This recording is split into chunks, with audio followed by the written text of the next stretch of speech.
So the topic that I wanted to focus on today is the topic of predetermination and destiny.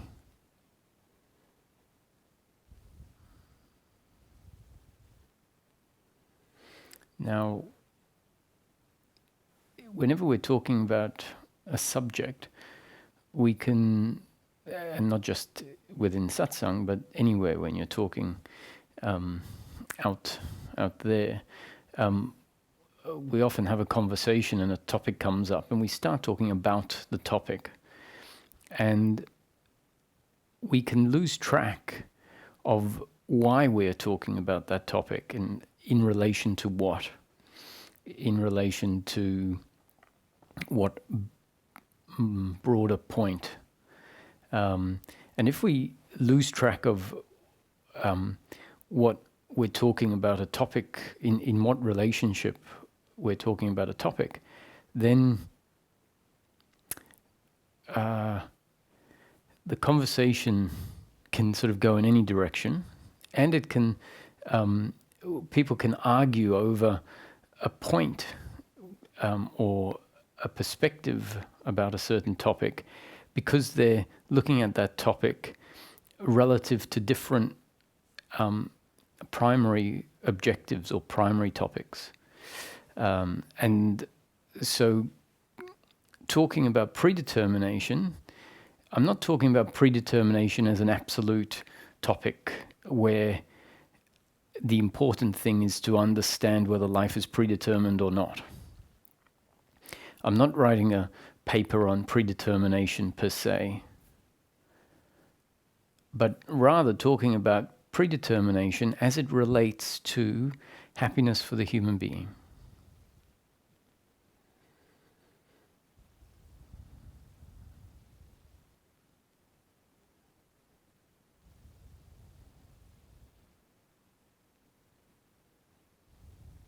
And when it comes to happiness for the human being, which really boils down to an attitude towards life, an attitude towards circumstance as it unfolds, taking the view that life is a predetermined story unfolding is very relevant.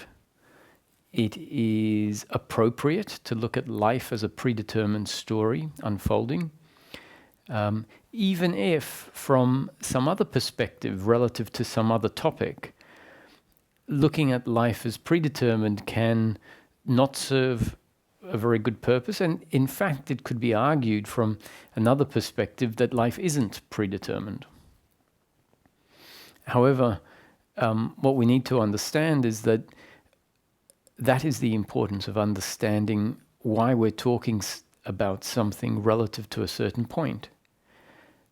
And even if someone can come up with holes in the argument that life is predetermined relative to some other topic, relative to happiness in daily living, it holds water.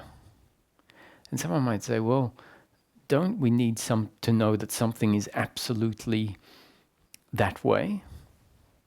And that's what our thinking wants. Our thinking is designed to want certainty. Our thinking is designed to think that life is one way. And it wants to be able to wrap itself around life and understand life. And that's actually a flaw in thinking. So this is the point that's made in the teaching. There is a concept that says whatever is put forward in writing or in speech, any time in the past, in the present, or in the future, or anything that was said in the past, which at the time was the present, but has always just been a concept, not the truth. Meaning that we can always look at what is said and find an opposite concept, and many times the opposite concept is also true, is also accurate, is also valid.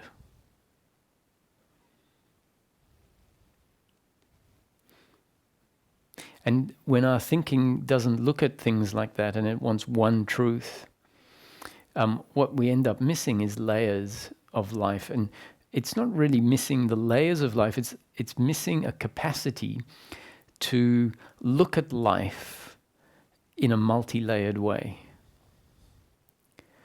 And we need to start, our thinking needs to open up. It needs to lose its rigidity if we're going to find our thinking becomes appropriate to understand life more truly. Now that doesn't mean understand it with an intellectual concept that says this is the truth, but come to be able to flow and move with life.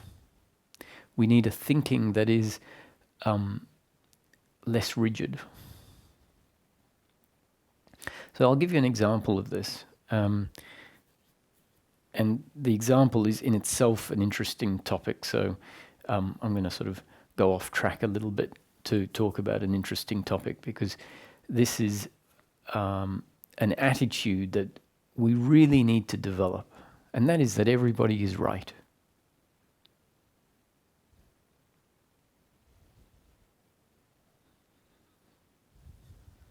From the perspective of happiness, we need to be able to see everybody as right.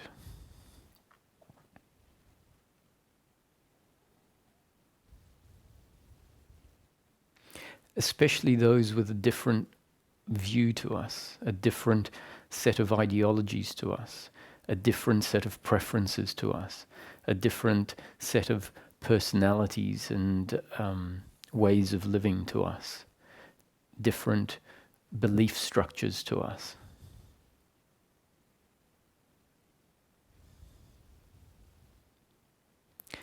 To be able to see them as right.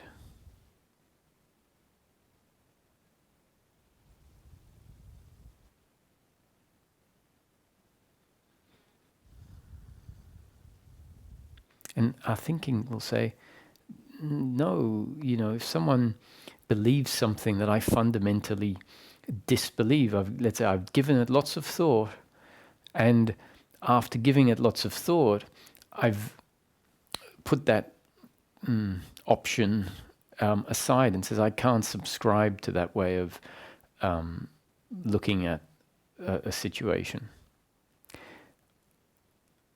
So we can look back in history, for example, and see slavery, and now slavery, with the benefit of hindsight, has been seen to be something that is no longer appropriate, wasn't with our eyes, was never appropriate, but at the time it had its place because of the way people were seeing life. So if you were to find a modern day version, so there were people back then that were clear it's not appropriate, and then others were defending it. So if you find a modern day version of that, and let's say you're on the side of the equivalent of saying slavery is not appropriate. So you see something today, so it's not appropriate. How can we see the people on the other side of the argument as right? Because we need to be able to, as far as happiness for the human being goes. Yes, you're right. And it doesn't need to be said, it needs to be felt. If we see the other as right, we can't argue with them.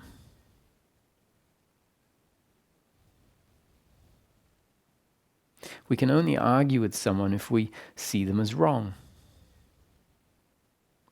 So on what level do we have to be able to see everyone and everything as right? It's not meant to be on that we see everyone as right on all levels. And this is why I'm using this as an example of how our thinking needs to loosen up, stop being rigid. Our thinking has become very one-layered, or everything relative to me. And life can be seen and has layers to it. And so when you're looking at a particular layer, it's going to have, that layer is going to have different characteristic, different rules to another layer. So in simplistic terms, we can say, okay, well, there is a layer of life that is the physical. And then there is another layer which is thought.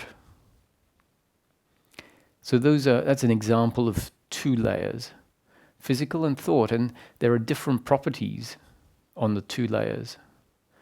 And so if you mix up properties that exist on one layer and don't realize it's one layer and meld them together, then the thinking tries to understand what is two layers as one single layer, let's say. And there's a whole lot of confusion. So our thinking needs to become less rigid. And so on a layer of seeing that right and wrong from a particular perspective ceases to exist. From a layer that sees all of life as a creation, as a happening, then even the most painful is the interconnected opposite for the most pleasurable. And so both pleasure and pain become part of the whole, that you can't take one away and be left with the whole. They both need to be there in order for the whole to exist. Now, if we look at that from the perspective of the body-mind organism with its biological preferences, we can't accept interconnected opposites of pleasure and pain as part of the whole and valid. Because to the body-mind organism with its biological preferences, on the layer of the body, pain is an attack on the level of the body. Pain is a diminishing component of the body. And so from the body's point of view, pleasure and pain can't be treated as equally valid. And we've become very identified with observing life from the perspective of the body-mind organism that knows itself in a very rigid way. So if we can understand that from the perspective of the body-mind organism, there is a difference between pleasure and pain. One is appreciated, and the other is not appreciated by the body. So that's a layer. So we can't pretend, or we shouldn't pretend, that pleasure and pain don't exist. We shouldn't pretend that pleasure and pain are part of the whole from the perspective of the body-mind organism. From the perspective of the body-mind organism, there is a preference for one and a preference for the absence of the other. And so we need to acknowledge that and keep that as the rule on that layer. So on that layer, the body-mind organism will have a concept that it has chosen out of two concepts. So slavery and the abolition of slavery. And let's say the body-mind organism, with its working mind, has said, I am for the abolition of slavery, the end of slavery. So on that level, the concept that says, I am for slavery, is not going to be seen as right. And we shouldn't try to make it be seen as right. We need to, on the layer of, on a certain aspect of life, the relativity must be appreciated. The preference for the interconnected opposites of pleasure and pain The preference for pleasure must be appreciated. The preference for a certain concept, a certain way of seeing life must be appreciated. And therefore, on that layer, we won't agree with what someone says.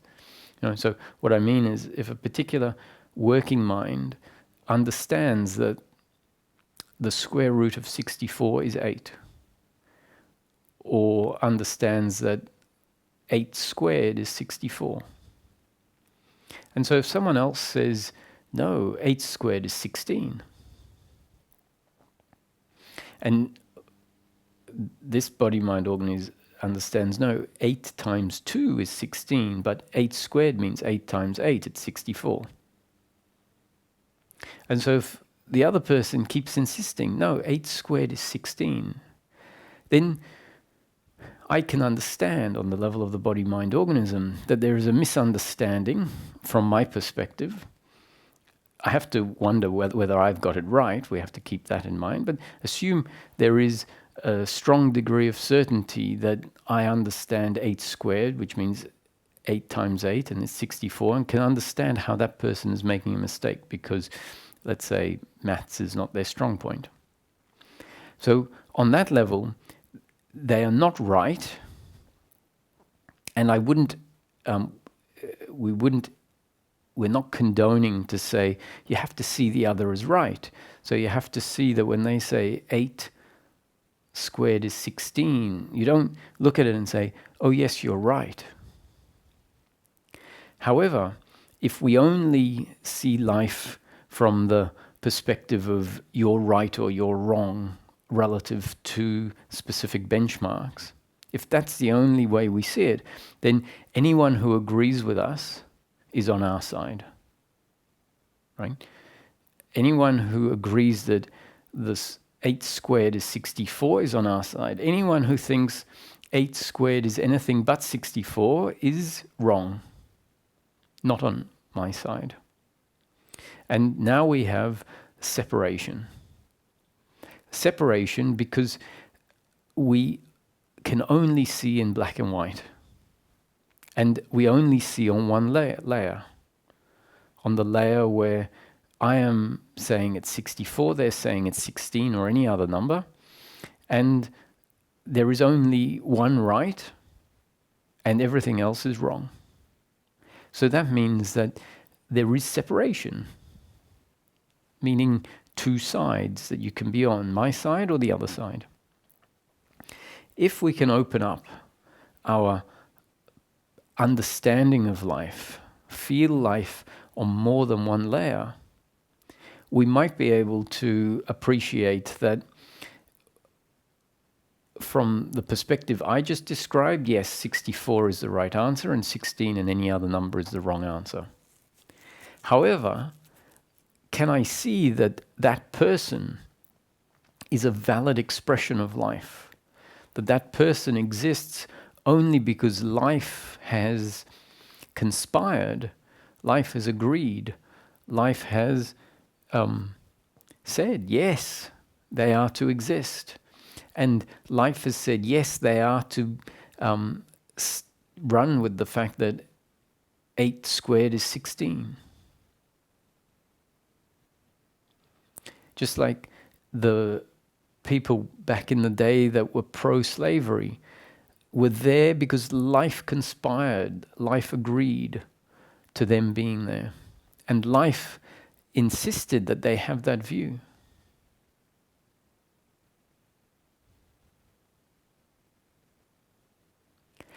And this needs to be seen, not just a concept that says, oh yes, life conspired for them to be here. They're only here because life agreed to it.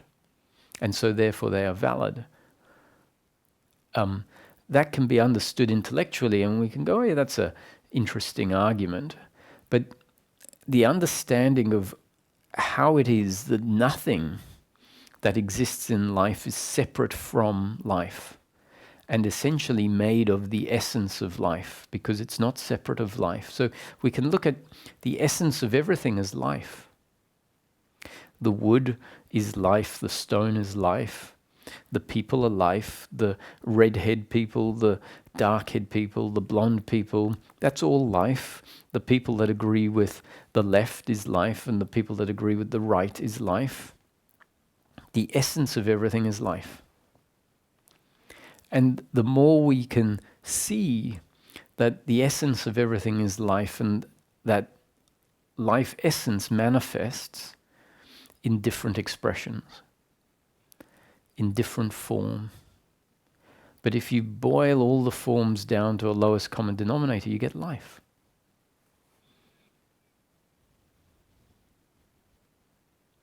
And so once again, I could give you more and more elaborate concepts that are pointing at the oneness of life, the validity of everything that arises in life, because it's part of life. So if a comet was heading towards Earth and it was going to wipe out humanity, that's life. The comet is life, humanity is life. And when the comet hits and humanity gets wiped out, all that remains is life. So before there was life and after there was life. And it's only from the perspective of the human that wants life to be a certain way that is not valid. And when we see it as not valid, we see it as not life, which means we have an attitude of separating out life and not life, or the life that is valid and that which is not valid. So we need to sort of pull out of the personal and contemplate on the bigger picture point of view for the descriptions that I'm putting forward, which are essentially it's a description of non-separation, it's a description of oneness, it's a description of non-duality. And then you can listen to other mystical teachings, Rumi poems, Ramana Maharshi teaching, and they will be describing the oneness of life in their different ways. And all those different descriptions can help adjust things, give us food for thought. But in the end, we're going to have to start seeing, really seeing, feeling that everything is made of life and that we are life and that what sees life is life. And so one of the most tangible ways of recognizing the oneness of life is by focusing on the awareness aspect of life. So we could talk about the energy essence of everything. And we could say that boil everything, life down to energy, moving, pulsating frequency or energy. The problem with that is that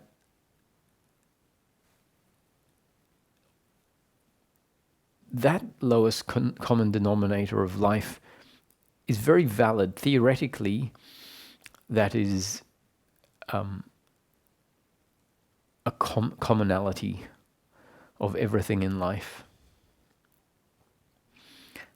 And so it has its place to call everything energy. However, there is a faculty that functions through us in each moment that is more experientially available than vibrating energy. Now, when I say this, it's not entirely correct. Vibrating energy is something that we could argue we can feel. But even when we feel what we might call vibrating energy, I would suggest it's probably not the energy that is spoken about, for example, in science, that will reduce all of life down to energy. I would suggest that the energy that we can feel is much more directly related with something we could call consciousness.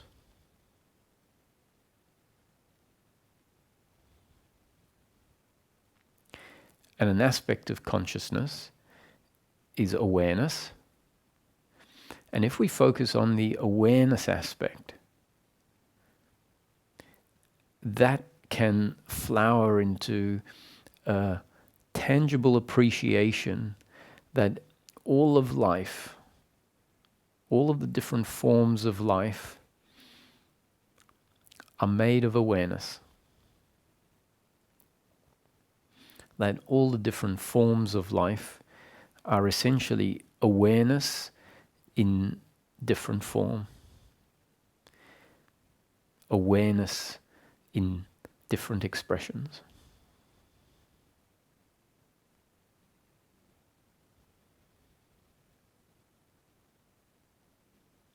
So even if it is valid to find a different lowest common denominator in which to know life as one with, so a different common denominator to consciousness or awareness, in Advaita teachings, the lowest common denominator of choice is awareness, consciousness.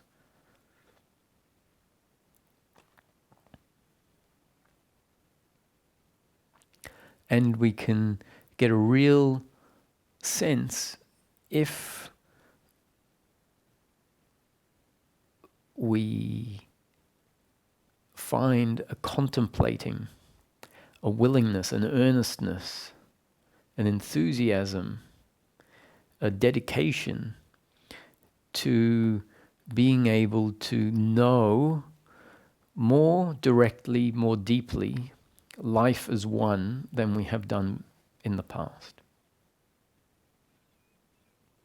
There is a capacity for there to be an experiential appreciation for the oneness of life through recognizing everything as an expression of awareness.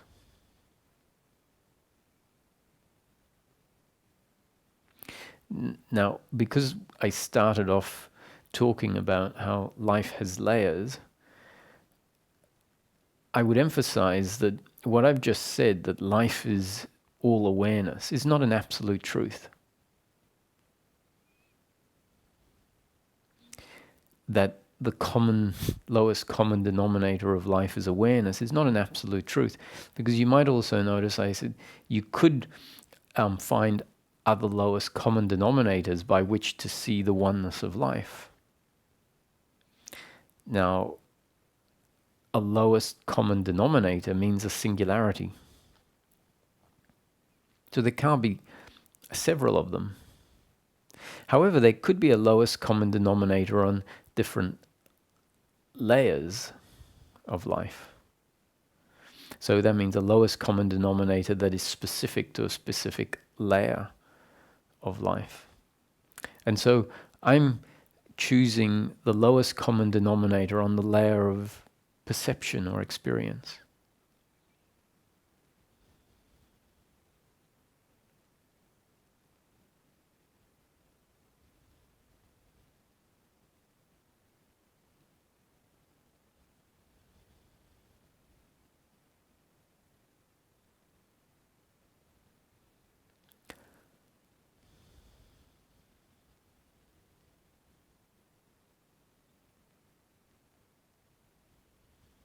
So let's remember what all this talking is about. Why did we go here? It was about, I started off saying that we have to open up, shake our way of seeing life, our way of thinking about things. Our thinking has become very rigid. Our thinking has been formed very much by the experience, and the experience in a way doesn't reveal layers until we start looking deeper. And the looking requires the intellect to help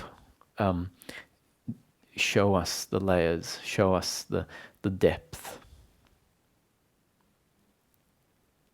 of life.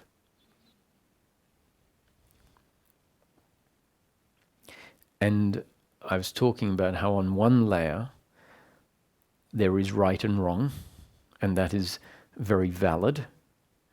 That on one layer we are the instrument that has preferences, and therefore some things are going to be in line with our preferences and other things not in line with our preferences.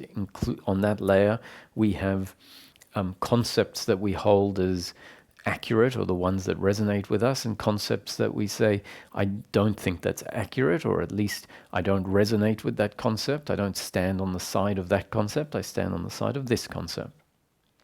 And that is valid. That is not separation. That it becomes separation if we only exist and see life on that layer, on that layer and from that perspective. Simultaneous to being able to take a position of saying, I agree with this and I don't agree with that, we also need to be able to simultaneously, and this means not switch and forget about the relative layer, but find an appreciation that life, from a broader perspective, is a singularity, is a whole, is a one, is a creation. Like a fruit on a tree, the fruit grows, and it grows as a singularity. And the fruit may have different components in it: seeds, pulp, juice, skin. And the whole, all of those layers are part of the one fruit. And so you can look at the specific components of the fruit. So you can look at the seed, and the seed is on that layer separate from the pulp, and the seed and the pulp is separate from the juice. And you go out further and you see that the fruit as a whole includes all of the components, and none of the components are separate. When you look at them from one layer, the juice is separate from the pulp, and the pulp is separate from the seed. From the outer layer, you see that they are all the one fruit, and therefore the separation dissolves. It doesn't actually dissolve, but it dissolves from that perspective.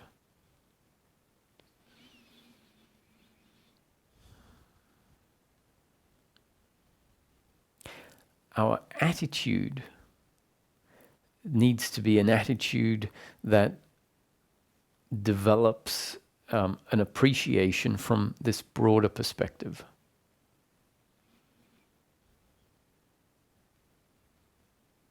Our attitude to life must be the attitude that appreciates that everything has its place. Even the ideas that from the layer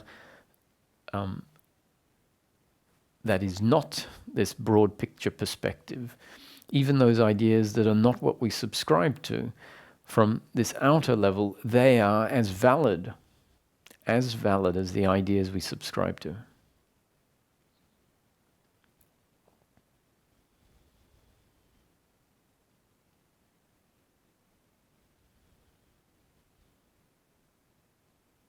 And we need to have one foot in that perspective, one foot on that outer layer, and another foot in the relative. So with one foot in the relative, we can have a discussion about how we disagree with the other person's concept. We can have a discussion about how 8 squared is not 16, but 8 squared is 64. And with our foot on the other layer, we can see how the discussion is all part of life. The insistence of the other that 8 squared is 16 is part of life. The arguments that are put forward that says, no, it's 64 is part of life. The frustration that arises on the relative level is part of life.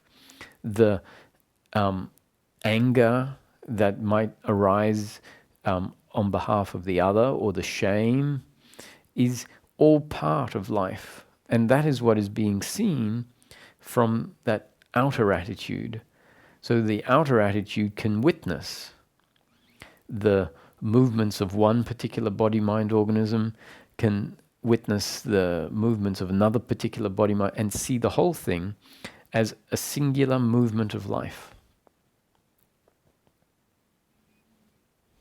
And from that attitudinal perspective, which is not the attitude of the mind, it can sound like it is an attitude which is really a belief that says, oh yeah, that is valid, that is part of life.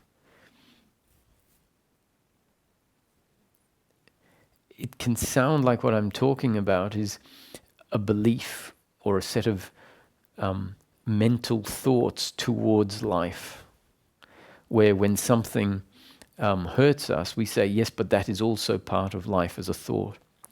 And that's not what happens when you have one foot on this layer that sees everything as one. The shift, the qualitative change that happens is a dropping into an aspect of the human being that exists on that outer level. So when I use the metaphor of having one foot on the outer layer that sees everything as one, how that foot is placed on that layer is by a dropping out of thinking into what we can call being. That is the establishing of the foot on this outer layer. When the foot is established on the outer layer, then the dropping out of thinking is not really so needed, because remember, the witnessing of life as one includes the witnessing of a discussion that may be explaining how 8 squared doesn't mean 8 times 2, which equals 16, but 8 squared means 8 times that very number. So in this case, 8 times 8, which is 64. And that explanation is thinking. Now, what I had just said is that to establish the foot on the outer level, we need to drop out of thinking into the realm of this other layer. And this realm exists as an aspect of the human being. And to establish the stepping of the foot into that layer, dropping out of thinking is what is often needed. Which really means a dropping of the habit to explain or argue or hold on to one's position that 8 squared is 64, just for a while. So for a while, we are not going to live balanced, integrated human lives. Because the thinking that exists on the relative level has become too ingrained for us to be able to entertain it for this period of establishing our foot on the outer perspective, the outer realm of life, where life is known as a singularity, where life is known as a non-duality, as a oneness, where everything is part of life. And why is this important? It's important because the knowing of life as one needs to be there in order for us to genuinely see the other as right. to genuinely see both the positive and the negative, the good and the bad, the kind and the unkind, the wealth and the poverty, the health and the disease in life as equally valid. For us to genuinely feel at peace with the duality of life, to genuinely feel at peace with however circumstance unfolds, requires us to know deeply the oneness of life. And this knowing is not an intellectual knowing. It can be aided by the intellectual descriptions. The intellectual concepts, the intellectual descriptions are put forward to inspire the thinking to essentially create a conceptual platform that allows a conceptual stepping back out of the thinking that only sees life as binary, black and white, on and off, duality, where we agree with one and disagree with the other. So that's the psychological setup that has been put in place. And in order for us to extract ourselves from that way of seeing life, the intellect needs to build a conceptual platform which is closer to this realm that I'm speaking of. Now, the conceptual platform is not the realm I'm speaking of, but it is close enough that we will be able to drop into that realm, whereas from the conceptual platform that sees life as binary, we can't drop into the realm of being one with life. So the intellectual descriptions, the concepts, are there to allow us to create a platform to step onto. So a good example of a teaching concept that helps us build a platform to step onto is the concept that says, in deep sleep, as well as in the waking state and the dream state, there is awareness that is aware of all three.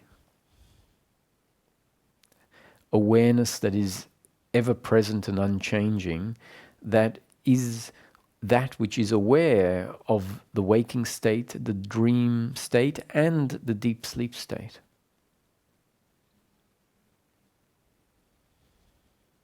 It's a beautiful concept.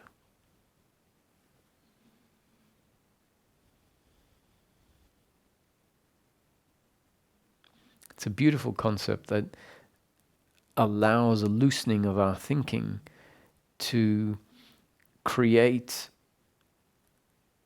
a possibility of understanding the waking state, meaning the experience of life, the dream state, and the deep sleep states as objects. That concept objectifies the three states and then creates an imaginary subject within the concept. When I say imaginary, because the whole the dream state, the deep sleep state, and the waking state is imaginary in the concept. In the concept, it doesn't exist. Waking state, dream state, and deep sleep are part and parcel of the concept of the description. And the awareness of those three doesn't exist either. It comes into existence within the concept. It is created by the fact that the concept says an awareness is that which is aware of the three states that are described as words, essentially, in the concept. And our thinking can create an image of what is described. Now, that image is not the thing itself. But that image gives us a stepping stone to go beyond the concept and maybe experience life, which is the waking state, from a perspective that was described in the concept, a perspective that wasn't available to us before.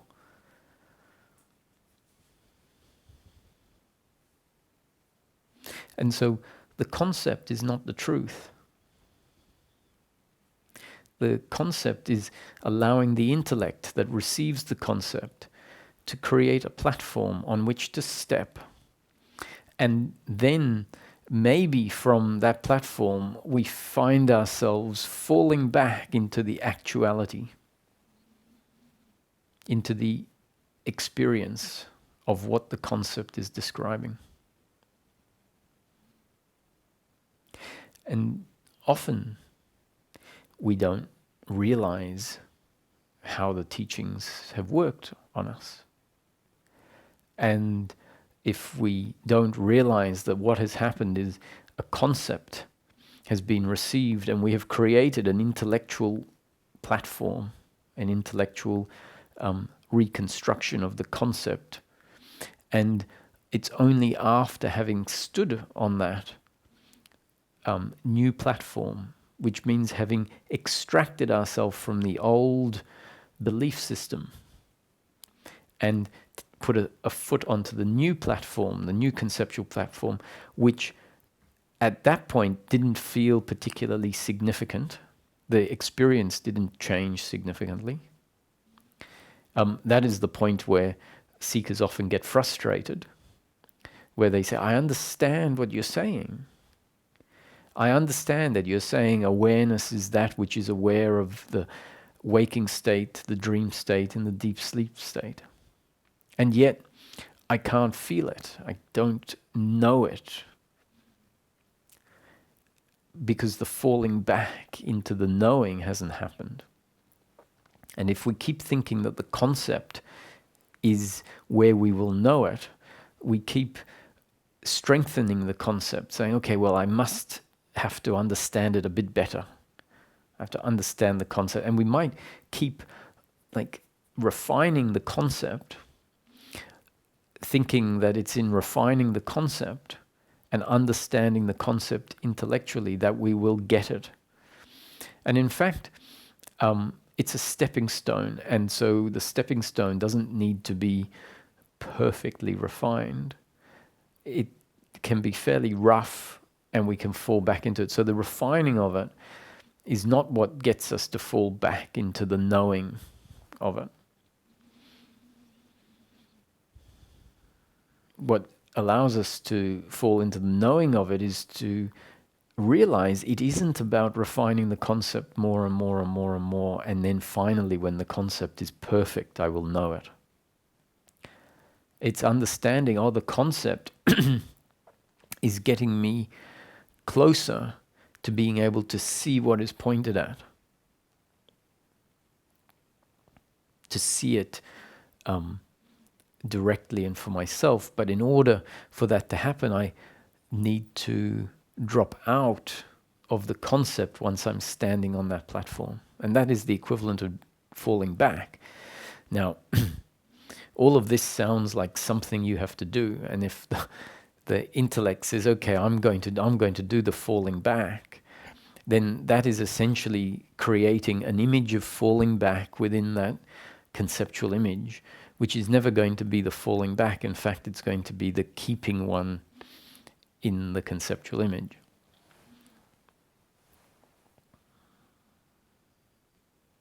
So this awareness that is aware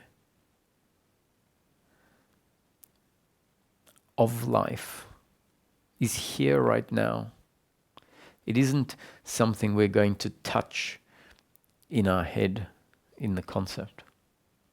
The concept is pointing us to the waking state. The concept said awareness is that which is aware of the waking state, meaning the content, the experience in the waking state, the content and experience in dream state, and for the sake of the concept, the content and experience in deep sleep. Awareness is that which knows all the three states. So it is referred to as Turia, the fourth state. The fourth state is not a fourth state separate from the first three, but that state which is aware of the first three. So it is the overriding background in which the other three states arise.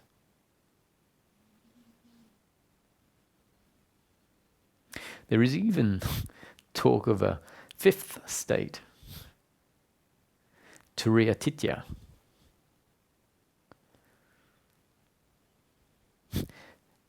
But that's just another platform, another conceptual platform for us to understand that there is potentially something even beyond that which is aware of the waking state, the dream state, and the deep sleep state.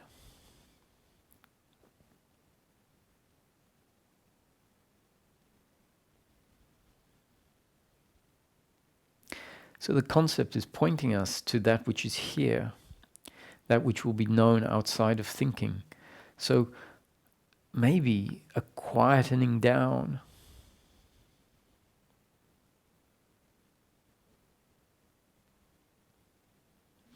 of thinking, which is keeping us on either the original platform of seeing everything as either right or wrong, depending on whether it's in line with how we see things or in line with our preferences, and dividing everything. It either keeps us there, or the thinking keeps us on the new platform that says, well, actually, both those things we like, those things that are in line with our preferences, and those things which aren't, are part of the whole.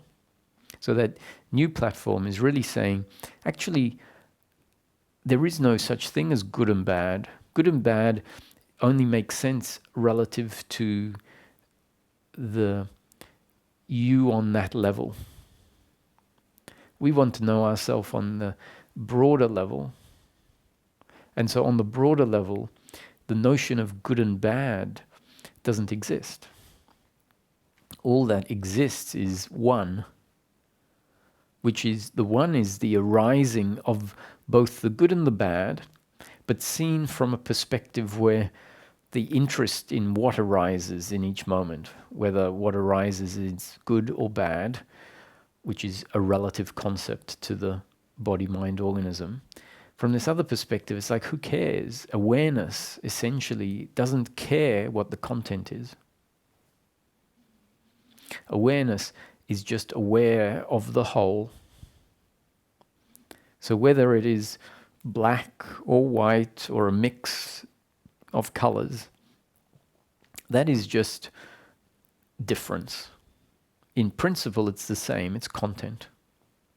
And awareness is just aware of content. It doesn't really have an interest in what content. It's like a salesman. Doesn't care what they're selling. They're just a salesman. Give me something, I'll sell it. I'll sell steak knives, I'll sell guns, I'll sell medical aids, I'll sell beliefs. Doesn't matter. You give me the product, I'll come up with a sales pitch and sell it. Awareness is, doesn't matter what the content is, my job is just to be aware. Put good stuff in there, put painful stuff, pleasurable stuff, emotions, thoughts, nature, cityscape, whatever. Illness, good health, wealth, poverty, male, female. To me, it's, whatever. Come up, do your best, create whatever you like. I'm just going to be aware of it. Witness it.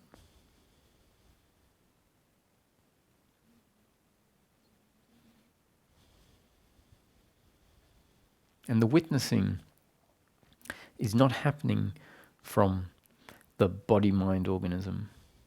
It's not happening through the eyes and the ears and the mouth. The seeing isn't happening through the eyes.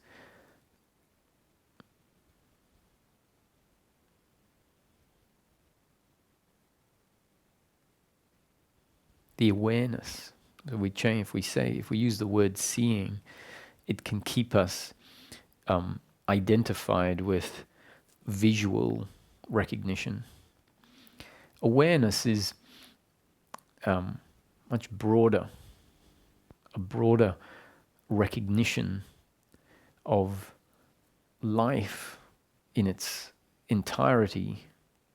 It knows life as you could describe it as a multi-sensory, multi-dimensional experience, including more than just senses, including thought and emotion and feeling. And there is an awareness that is aware of the whole lot from a perspective beyond the body-mind organism. The body-mind organism exists on the relative level.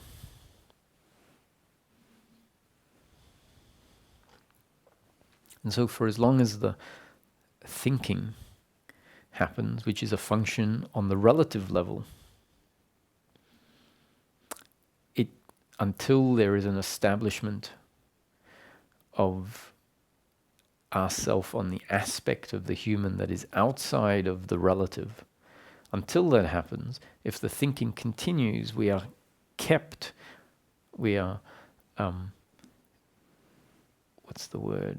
confined to seeing life from the relative perspective.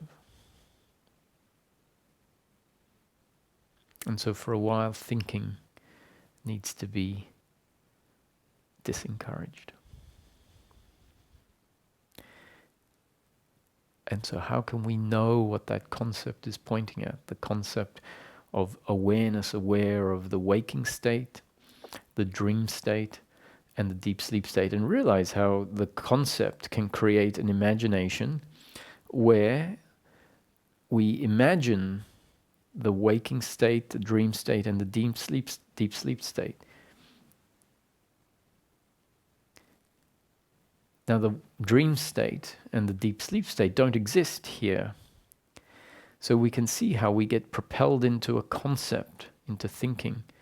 And we might actually believe the concept to be truth, whereas truth is this. So that's not saying that concept is wrong and we shouldn't have it, because creating an imagination of that which is aware simultaneously of the waking state, the deep sleep state, and the dream state, not really simultaneously, because only one of those presents at a time.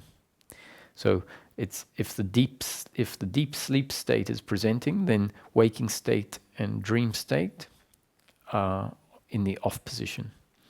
If the dream state is presenting, then deep sleep and waking are in the off position. And the concept is saying what we are, our true nature, the true essence of life, is awareness. The awareness that witnesses whatever arises as life in that moment, waking state, dream state, or deep sleep.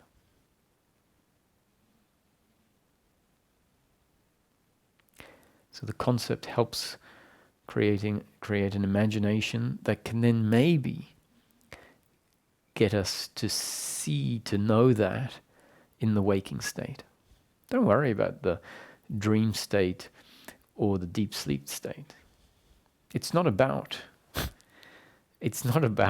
knowing the deep sleep state from this point of awareness. That's what I mean by the concept is not necessarily truth. When we hear the concept, we think, oh, what I have to do is know the deep sleep state, because that's what the concept is talking about. What I need is to know the dream state from this perspective of what I am, that which is aware of the waking state, the dream state, and the deep sleep state. I suggest, don't worry, think about the dream state and the deep sleep state as objects that take the place of the waking state from time to time.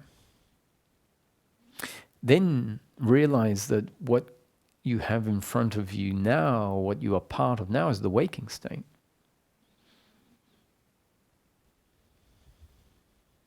And be interested in knowing the waking state from the point of view of awareness, remembering that the body and the thinking and the emotions are all part of the waking state, are all part of the content.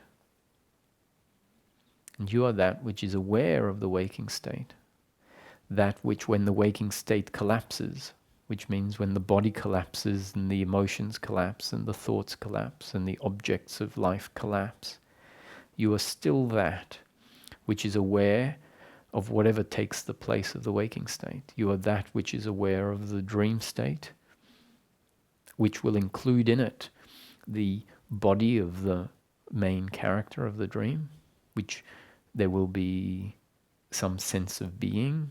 You will have a sense that I am that character. And then there might be a witnessing of the dream from this perspective where you are not the character, but that which is aware of the character. And so similarly in the waking state, remember the body is not what is looking. The body is part of the content that can be recognized, that can be awared, that can be known, that can be seen from a perspective outside of the content.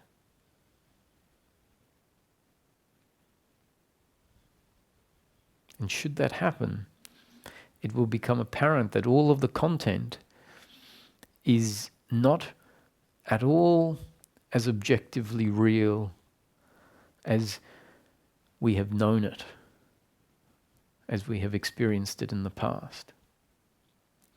It will be recognized as an appearance, that which seems like it is objective form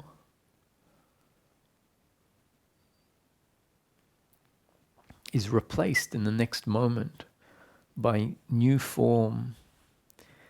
And if we see that form can't just dissolve if it was form, so if it is replaced by something new, then we might start to understand that that isn't really form. It is appearance appearing as form. It is experience appearing as form. And the experience of time and space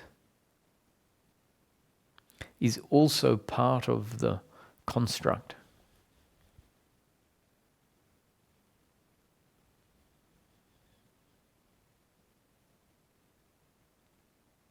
This is not really to be thought about.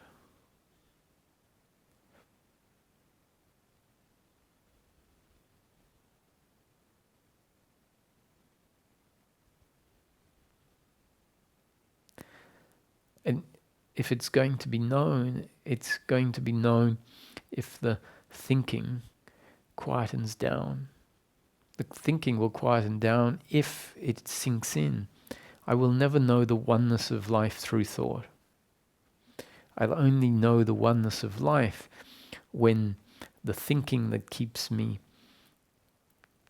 identified with the relative quietens down. To directly know experience of life, we don't need to think about it. So to come to the body as a starting place and to hear from the perspective of the body can be a starting place, because by hearing we are bringing our attention into the present moment, that which is here now to be heard. And to see, starting from the perspective of the body, that which is here to be seen, and to smell that which is here to be smelt, and touch that which is here to be touched. And while smelling and hearing and seeing,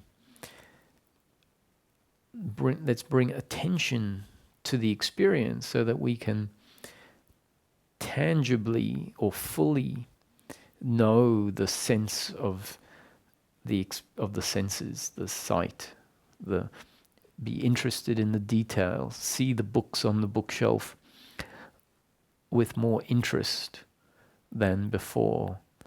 Look at them, being interested to register how many books there are, whereas you might have been looking at that bookshelf for your whole life. And if someone says, how many different shelf compartments are there? You know, I don't know, maybe it's 6, could be 9. Actually, maybe it's 4 by 4, could be 16, might be 4 by 3. Maybe it's just 3 by 3. Well, I don't know. I haven't really registered that. So next time you look at the bookshelf, look at it with more interest.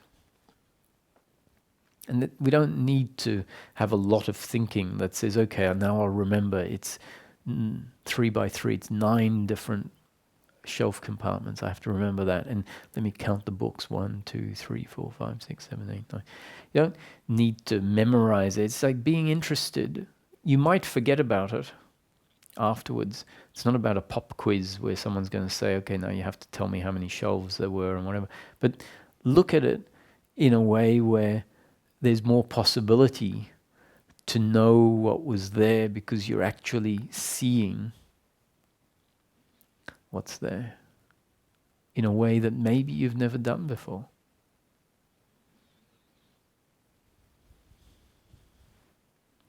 It's stop and smell the roses.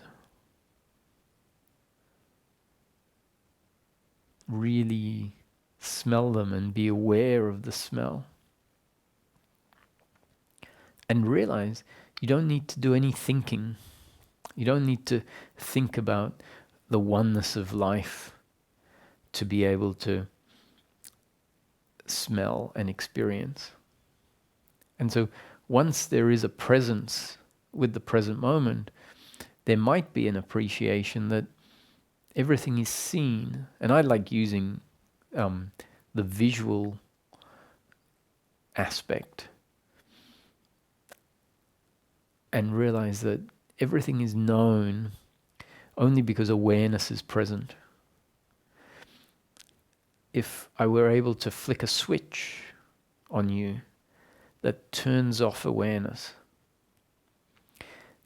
the appreciation, the existence as an experience of the room would collapse. Right? Just like, so there is the equivalent of the switch being turned off, the awareness being turned off, which is when we are under sedation with an anesthetic. When that happens, the awareness is lost. And the experience of pain, the experience of being aware and being awake is gone. Which is why the body can be cut and an operation can happen, because awareness has withdrawn. So awareness is no longer there to register what is going on. So when you're present with life, appreciate that the only reason that the trees are seen, that the cars are seen, that the other people are seen, that your own body is recognized, that the thoughts are recognized, that any contraction, if there's any contraction, any of that is known only because the faculty of awareness is there. And maybe realize that that faculty of awareness is ever present in life. You've never experienced life in the absence, meaning without awareness present. So when we are encouraged to be in the presence or to be present. It is the presence of awareness. And we can appreciate the presence of awareness by being present with the objects first. Bring our attention to the actual objects rather than being lost in thinking. Thinking is an object, but it's an object that is thinking about not what is here.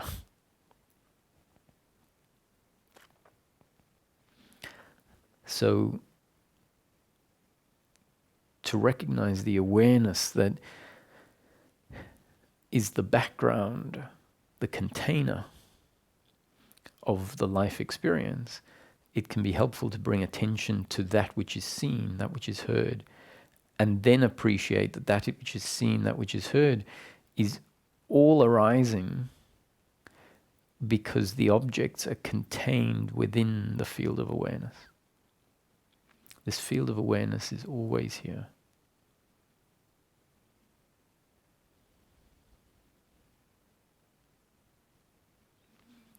And from the quiet witnessing, the being aware of what is, you can say, being aware of the movement of life without being the creator of it. If a bird flies past, or a dog runs into the room, or another person speaks, you are aware of creation happening. If you are honest and present with the experience, I didn't create the dog. I didn't make the moment unfold the way it unfolded. Not even the thoughts or the hiccups or the feelings of hunger that might arise, or emotions, the sadness if there's sadness. All of that is content. And from the perspective of the silent witnessing of what is happening in life, it's perfectly obvious that life is a happening. Life is a creation, but not my doing, not my creating. That which is silently aware is aware of what is created. And that's not some conceptual idea of creation where we say source or God created this. It's being present with what is created, not knowing where it was created from, not knowing by what or by whom it was created, but knowing that what I am is that which is aware of it. Knowing that I am not that which created it. If you think you are that which created it, you're lost in belief, a belief that was inserted by a concept that said you are the creator, because all there is one, and therefore you must be that which did everything, including created it. Now, theoretically, that may be accurate. Experientially, it is not something confirmable. So I suggest you question the concept, which, because of the same error, in a way, of our thinking that I described before, where we take a concept and create an image, and then the image that we've created, we believe that that is the truth. We believe that that is the thing, and we see it because we are now seeing the image that the concept that we were given enabled us to create. And then we see the image, and then we think, oh, I understand, I see that I am the creator. which really means a new spiritual belief has set in. And this can happen with experiences that have happened. If an experience happens, we can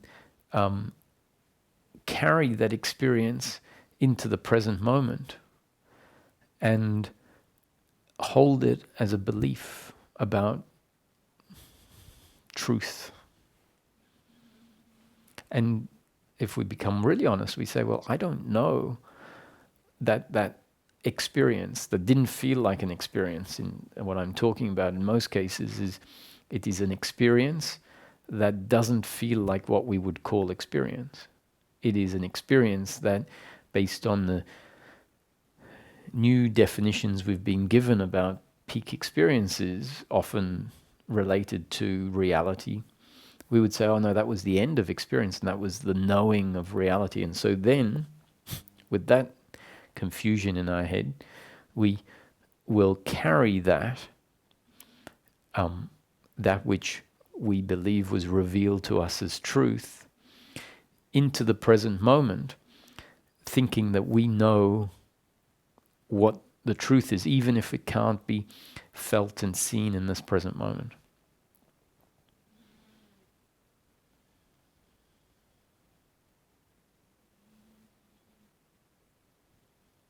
So all of that was coming back to, in the moment when we are silently witnessing the content of life as a creation, not knowing where it came from or what created it, but knowing what I am is that which is witnessing it.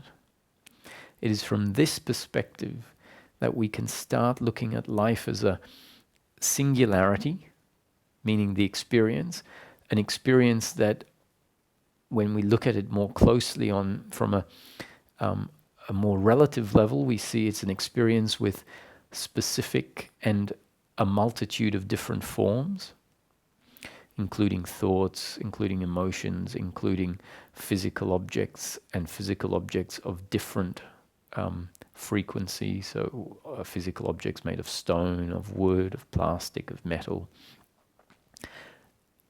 And so the one experience includes all of these differences, and from the zoomed out version, we see, the differences are only apparent, you could say, are only existent from a certain perspective. Now, we shouldn't then say that perspective is not real or not as valid as the zoomed out version, because both the zoomed out version and the zoom in version are two layers of the whole.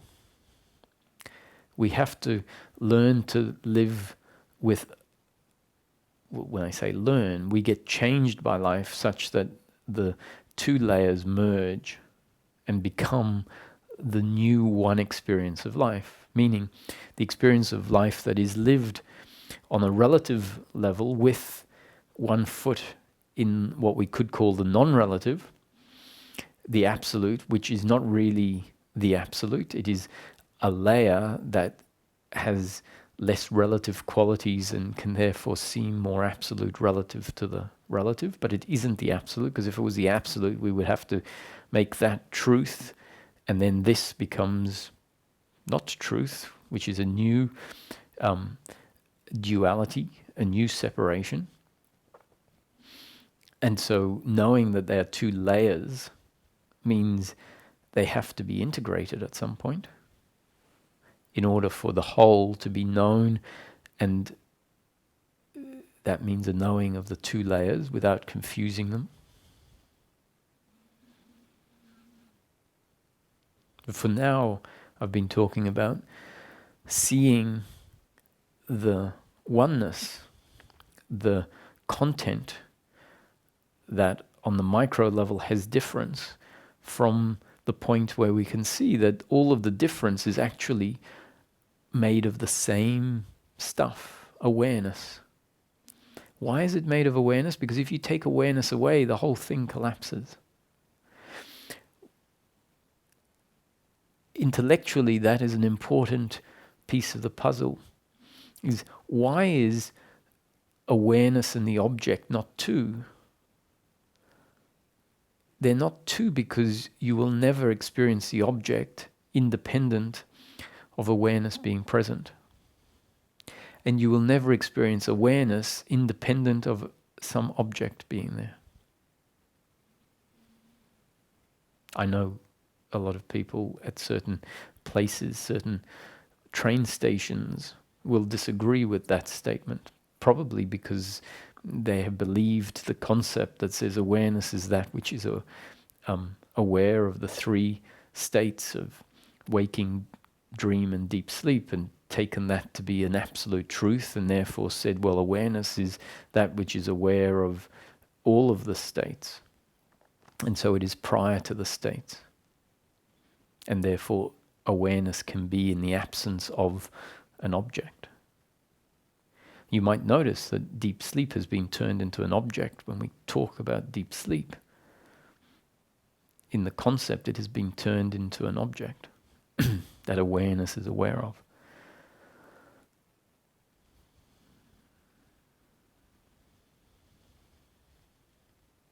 So if we can start to appreciate that the objects that were interpreted as being out there and having an independent existence are never out there, they're always in here. They're always interdependent on awareness. They have no independent existence away from awareness. Now, what I've just said there is not an absolute truth, because we could argue that if awareness is removed, the experience falls away, and yet the object may continue to exist even if there isn't awareness of it. So what we're focusing here is the experience of the objects. And so we can't confirm whether there is an object outside of the experience or not.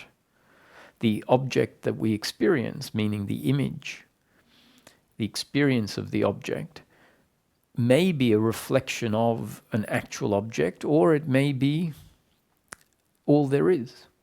The experience, the image, may be all there is. Or it may be an image of an actual independent object. But what's important is to come to the experience and realize the experience of the lamp, the experience of the book, the experience of the other person is all we've ever known in life. Our life is experience, momentary experience, and that no objects of life, no objects of the experience of life exist independent of awareness. So that's what we can come to see, is the experience that we know as life is completely interdependent on awareness. And awareness is completely interdependent on the presence of life.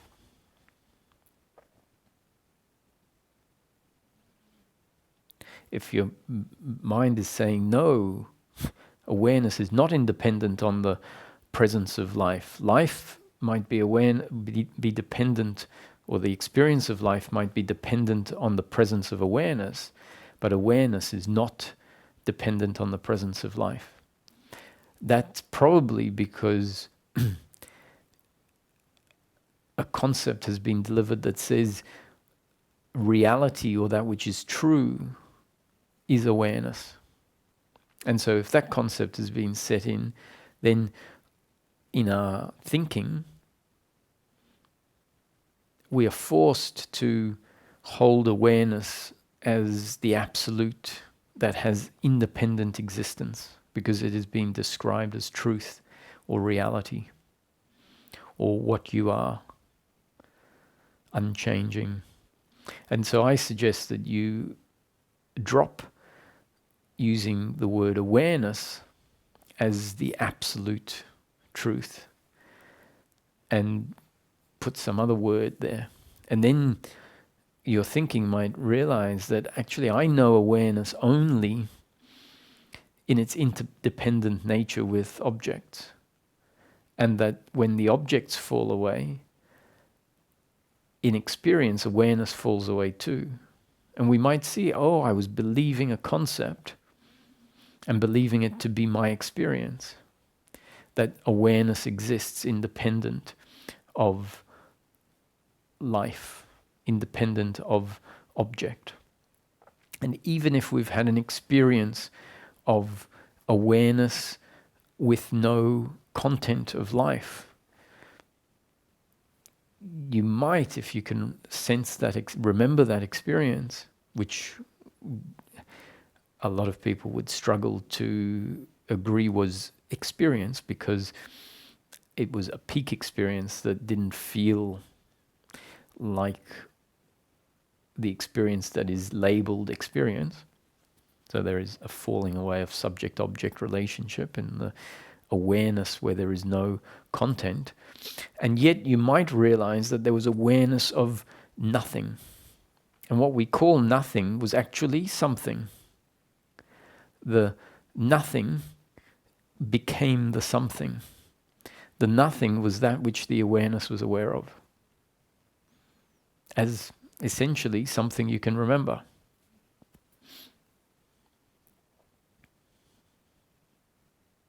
And so our use of language is sometimes in need of further refinement, where we realize, oh, real nothing, absolute nothing, is the absence of the presence of nothing. So what we were calling nothing was the presence of nothing, which made it sort of something. And absolute nothing would be the absence of something. So nothing we can call the absence of something. And absolute nothing is the absence of something. And in the absence of something, which is negating even that experience that someone might have, there was awareness of nothing. It's saying real nothing is the absence of that.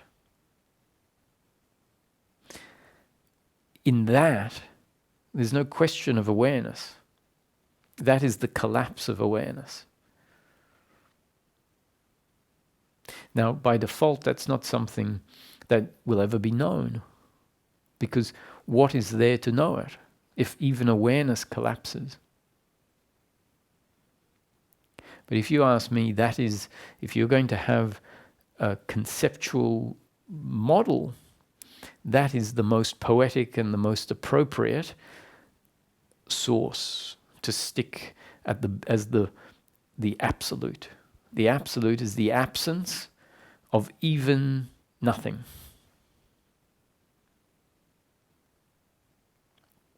So if you enjoy getting your head messed up with concepts like that, then I suggest Wei Wu Wei is the teaching for you.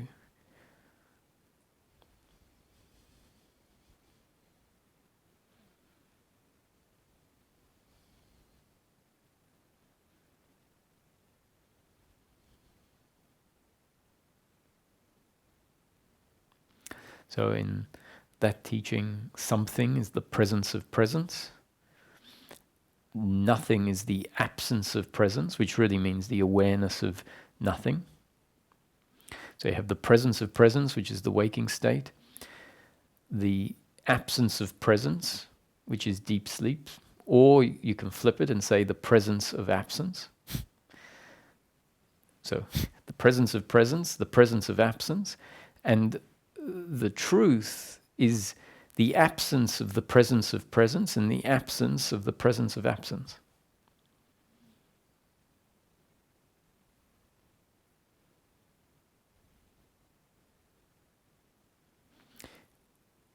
And in the absence of the presence of presence and the absence of presence, there is no question of awareness. But that's not where happiness is to be found. So don't worry about that.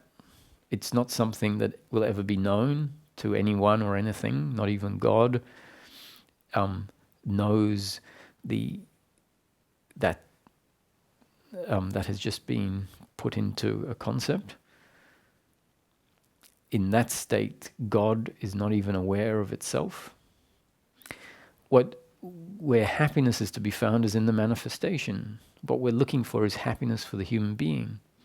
So it is good enough to know what we can call the absolute in the manifestation, which therefore is not really the absolute, because there is theoretically something prior to it, which is not knowable.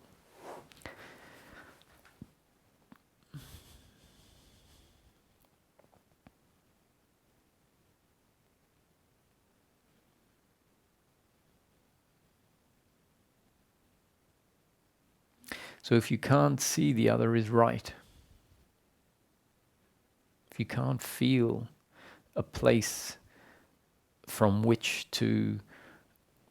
you can rest and know that the idea that is in opposition with the idea that you as a particular body mind holds is not an attack on who you are. When you can rest as that, then once the interaction in the moment has ended, it dissolves. It is not carried forward in time, because you will rest in that aspect of the human being that one is remaining present, and two is not identified with what happened as being significant in defining what we are. So from this perspective, we can start to see life as a predetermined story happening. Now, predetermined from the perspective of the witness, we see what happens when it arises. And so from the perspective of the witness, it couldn't be different, because it isn't different. We could only say it could theoretically be different, because in theory it could have been anything. But once the theory or the infinite potentiality actualizes, means it condenses down into something, that which is presenting in the present moment, then the attitude from that which is aware of it is that was what was predetermined. Meaning, from my perspective, being not the one that created it, and being the one that is aware of it after it arises, then I say, my awareness of it is the awareness of something that happened before, so it was determined before. Determined before I know it. And so whatever happens in life is always the same. From the perspective of the witness, and even from the perspective of the human being, what happened is what manifested, what actualized out of the form of infinite potentiality. And so whether each moment is actualizing and nothing else exists except for the present moment, even if that is what has happened, then the present moment is witnessed, and from that perspective it is predetermined. Means that what arose was not my creation, it was created, and only after it was created was there awareness of it. And so whether we look at it as each moment is predetermined, or whether we look at the whole of time and space, which, even though we experience it as linear, when we start diving into the makeup, we might start to appreciate that it's not necessarily as linear, and that's why the notion of predetermined, which in itself implies linear and time, because pre means before something. The notion of life as a spontaneous arising can mean the spontaneous arising of all of life as a block, from the beginning of time to the end of time, which really means no time. And so the notion of predetermination is a concept relative to happiness for the human being.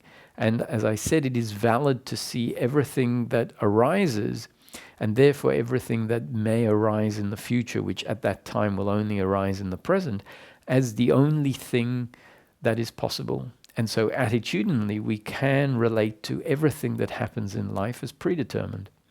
And if we can adopt the attitude that whatever happens in life is predetermined, the actions of the other, the actions of this body-mind organism, the emotions, the feelings, the thoughts, the illness or the good health, the good outcomes, the outcomes that we like, the outcomes we don't like, the outcomes we are criticized for, the outcomes we are praised for, the moving of the clouds, the sun shining, the bird dying, or the bird laying an egg and babies hatching. All of that is predetermined. All of that is the story of life unfolding. And so if our attitude can see whatever happens as predetermined, the resistance to life no longer has a foothold. The resistance to life is a resistance which is based on an attitude that says life could have been different. Life should have been different. The other should be different.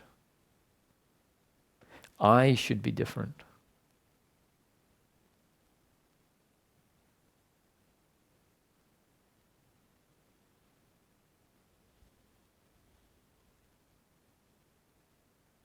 So the more that we can appreciate that whatever happens is a happening according to God's will, according to life's will, according to the predetermined story of life, then the horizontal thinking that extends in time after the event is over, that keeps insisting that the event should have been different, that the past be different, that my actions in the past needed to be better.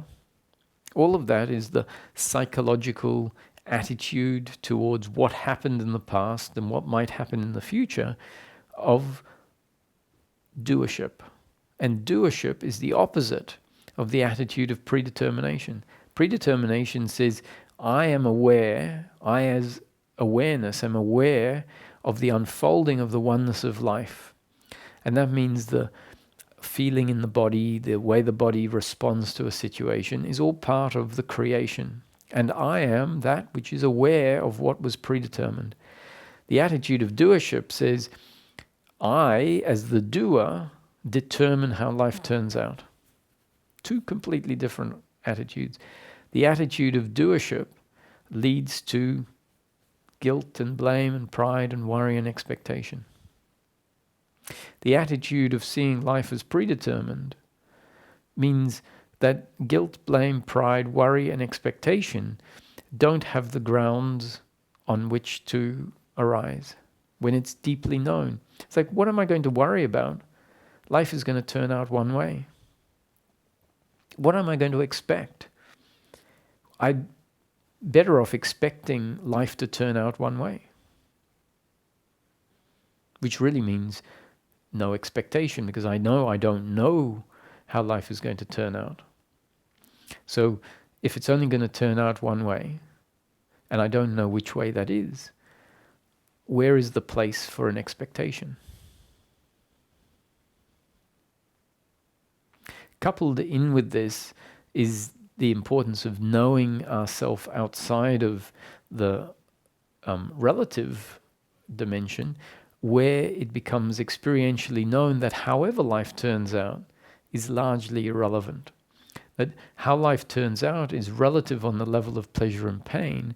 However, being grounded in this dimension outside of the relative, one knows oneself, one remains grounded and feels at peace, regardless of the pleasure or pain of the flow of life. So in summary, predetermination is a word interchangeable with non-duality, interchangeable with oneness, interchangeable with creation, interchangeable with life, interchangeable with God or Source. God or Source has turned into life. Life is a singularity, a creation. And that creation is predetermined, at least relative from the perspective of that which is aware of it, which is the essence of the human being. Destiny is another word for the predetermined story. So life will unfold according to destiny. You will function according to destiny. The outcomes you receive are destined, predetermined. Now, this idea of someone says, and there's great freedom in looking at life like that.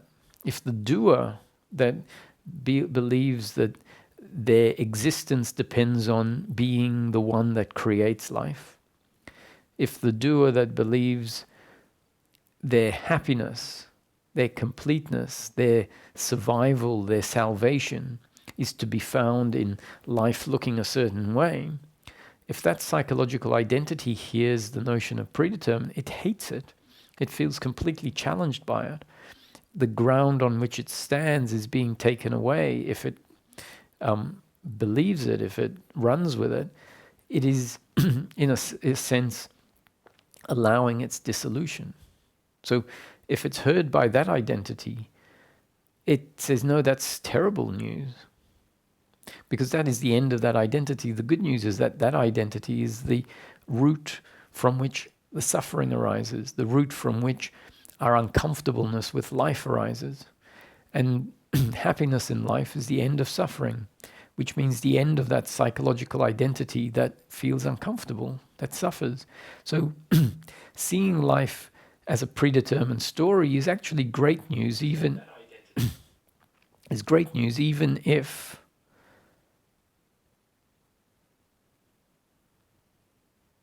the identity that hears it and feels really bad, feels bad, it's still great news. Because that identity that thinks it's bad news is, in fact, the suffering that can come to an end. So if the description is heard by a deeper part of ourselves that relaxes and says, oh, what a relief. Life is going to turn out one way. I don't need to look back at the past and judge myself. I don't need to hang on to the past, blaming the others for what they did to me. Because I understand that they didn't have an independent existence from life. They couldn't have acted differently. That whatever they did is not really an attack on who I am. And this can be felt as we find this psychological identity dissolving, which means if the notion of predetermination and the notion that we exist on more than one level in life, that there is an aspect of the human being that exists on a quantum level or on a level that is not form, and we can start to feel that, then the stories of the past, the stories of the future become seen as these stories that were there to maintain a false sense of who we are, because it felt like that was needed, that was necessary, that was useful, otherwise who would I be? So if a deeper part of us hears this notion of predetermination and it surrenders us, it surrenders that thinking that is holding on to the past and looking into the future for salvation, that's when we start getting a taste of what freedom is. And in really practical terms, I often appreciate this when I'm in the garden doing some task like raking leaves, which is an ongoing process. Doing some task like, I don't know, landscaping an area that is currently not very well tended to and looked after. And I think that at some point in the near future or distant future, I'm going to be too old and too tired or too sick to be able to do those tasks. And then in a very short period of time, any effort that has been spent is sort of going to be washed away. The trees and the garden will overgrow. Someone will come and buy the property and knock down the house and flatten the garden and start from scratch. And so if we look at it like this, then we'd say, well, what's the point of me doing all of this? And in practice, though, I say, well, the funny thing is that if suffering has fallen away, it's not about the achievement. It's about the fact that we're doing something, and it's not that I'm doing gardening and gardening is a great activity, So we could pick a different activity other than gardening. It could be you at your desk at work. The amazing thing is not that what we're doing is so worthwhile, but rather that we're at peace while we're doing it. And that's the real gift, is if we're looking for the activity to be the thing that fulfills, when we really think about it, we'll go, well, what activity is really worthwhile? Because whatever you end up doing is going to be washed away. It's not permanent. And so appreciating that it's not important that more leaves are going to fall and I'm going to have to rake again. It's not important that at some point I'm going to find that I have to let go of the garden and then look back and say, oh, I wasted 30 years gardening because now it's all for nothing. What's important is to realize that for 30 years I was at peace and I just happened to be doing gardening. And if we're not at peace, then we can't look back and say, it wasn't about the activity.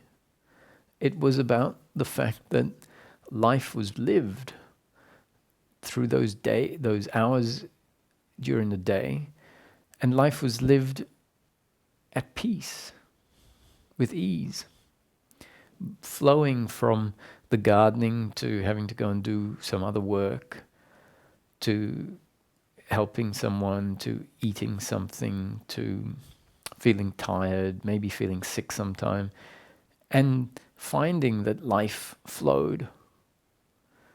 And that's what I find awe-inspiring when it's appreciated, is it's this simple peace with whatever's happening. That is the real gift, and not what it is that we're doing.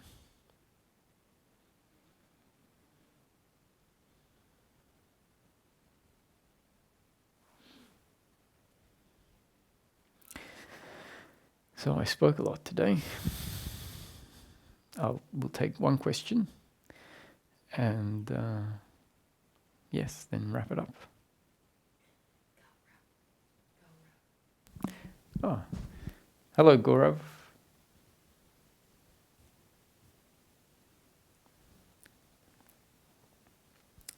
Hello.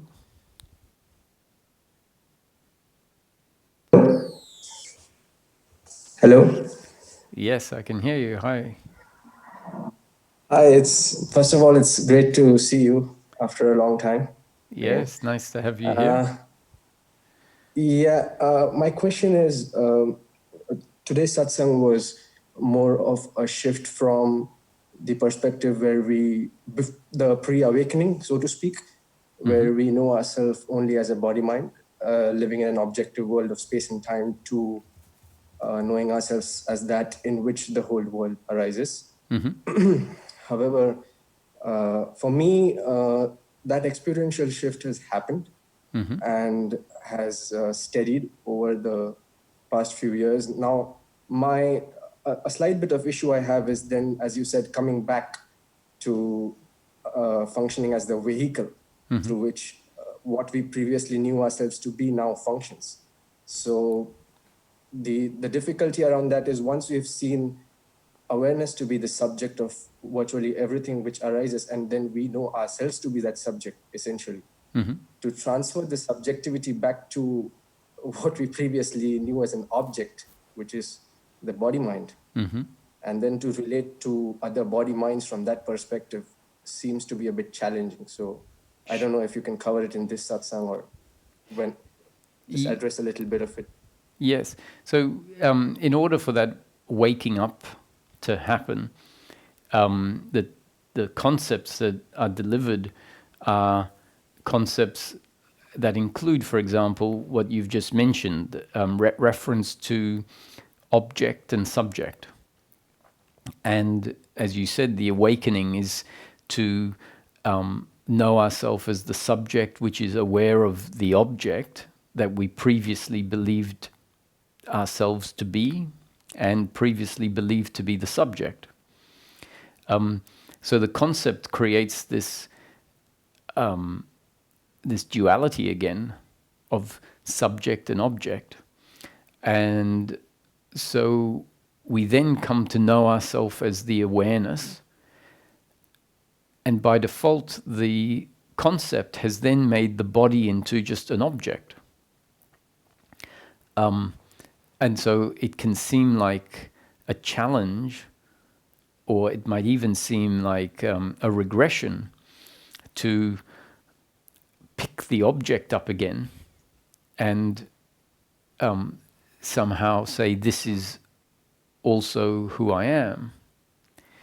And so maybe this description of how teachings use words to achieve something, but then those words can be seen to be not necessarily accurate from a different perspective. And that's why I'm introducing this notion of layers. So if we can then reinterpret those teachings that were so helpful to create the separation, to create the witnessing, to create an awakening to that subjective aspect that is not the body,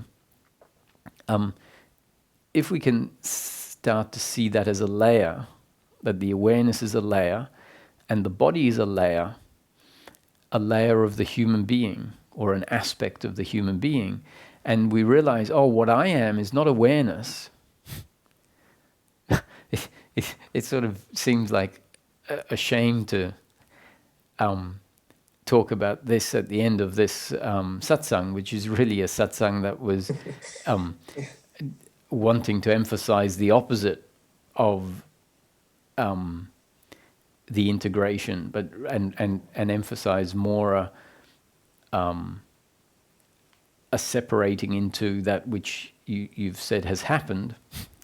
So I'll say this, having said what I just said, which hopefully will allow someone to hear this part, maybe independent of the first part of the satsang, or at least hear it as a rounding off of a process that may not be relevant for several months or even years after the first part of the satsang has happened.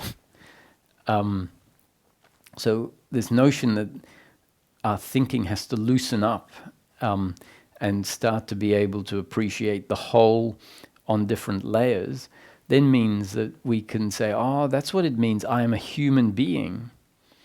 Because a human being is not saying that I am the body only, or I am awareness only. The human being in this teaching says the human being is impersonal consciousness of source / awareness, linked to a particular body-mind organism, functioning through that body-mind organism as personal consciousness, which is awareness. And so we are the human being, and we've always been the human being. The human being used to know itself as just a body. It only used to know the physical and maybe the thought aspect of the human being. and it was oblivious to the awareness aspect. And so the teachings say, look, how am I going to deal with this? This obsession that the human being has with the form, and this obsession with the flow of life, which is primarily form and outcomes. How do we deal with this? And the solution is to say, you are not the form, you are not the body. You are that which is aware of the form. And it's important. That's what the first half of the satsang, or the first 4/5 of the satsang today was. To maybe create a shift out of thinking that allows a recognition of this aspect of the human being that is the awareness. And often when that happens is we become identified with awareness, where there is essentially a resistance to acknowledging any of the form, any of the thoughts, any of the emotions as being anything to do with who I am. And so the integration is about an adjusting of our concept that is still in the system, such that it says, oh, you see, I always separate things. It was always about me and what's not me. And then we might say, oh yes, I have to live life as the human being. I have to live life as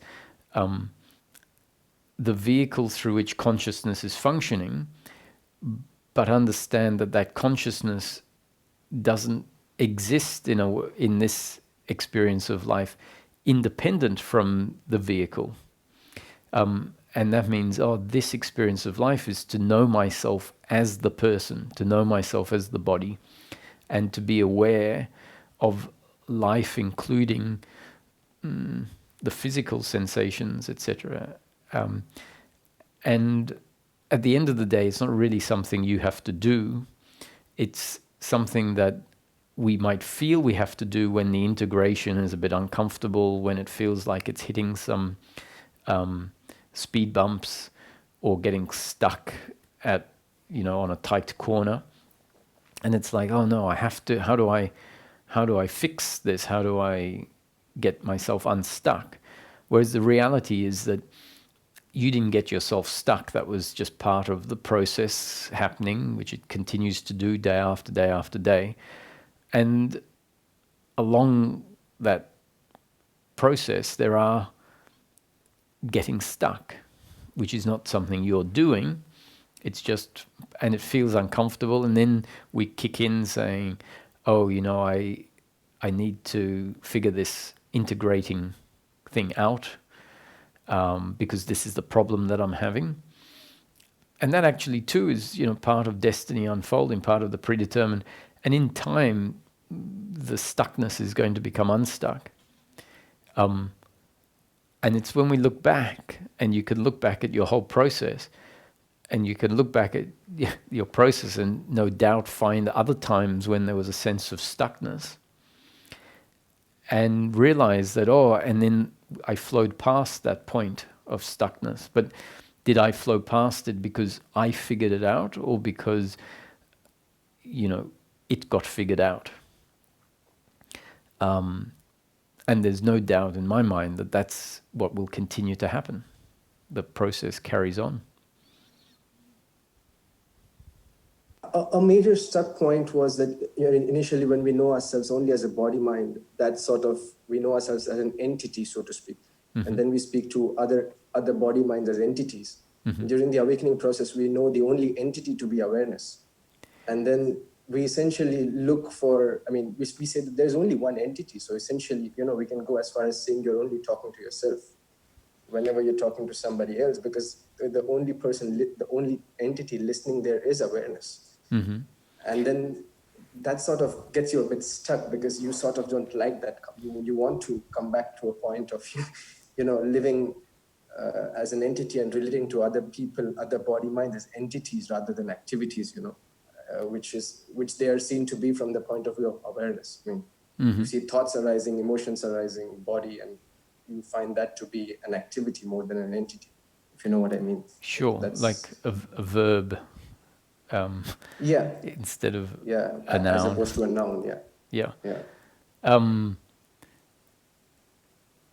uh, the the notion that we are awareness and that is the only entity, really, is a concept that if we hold it too absolutely, it's actually wrong. Or the concept isn't wrong, but when we hold it too absolutely, it becomes knowing of life in a way that is going to be different to how I would say we will end up knowing life when the integration continues. And that's one of the tricks of insight, is that at different phases we keep having new insight. And when we have insight in the moment, it feels like truth is revealed. And insight includes also these shifts. And so there is the shift where it feels like we know ourselves directly with no interference from anything relative, like no interference from thought. And so it seems like knowing myself as awareness is some sort of absoluteness.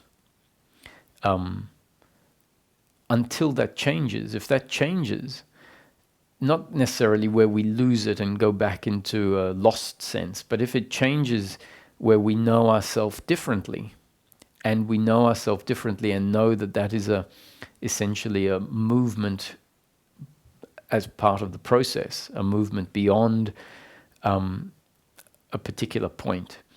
And then we'll realize, at that point that felt like truth, and now this feels like truth. And after that's happened enough times, we might end up saying, well, I don't know that anything is truth, I just know it feels like truth, and then it changes. So that's why I would say holding this notion, this concept that I know myself as awareness and that is the only entity, and therefore speaking to the other is more as an activity, and can only ever be an activity rather than an entity speaking to another entity. I would hold that a bit more loosely, because maybe that's not as absolutely true as it feels at a certain point in time. yeah. Well, yeah. I just wanted to clarify that point because maybe it's going to the other end of the spectrum a little, wherein it's a bit of like a pendulum movement, wherein we move from one extreme to the other extreme, and I think it's somewhere about settling in the middle towards the end. That's Middle beautiful. point is still not. That's exactly what I would describe it as.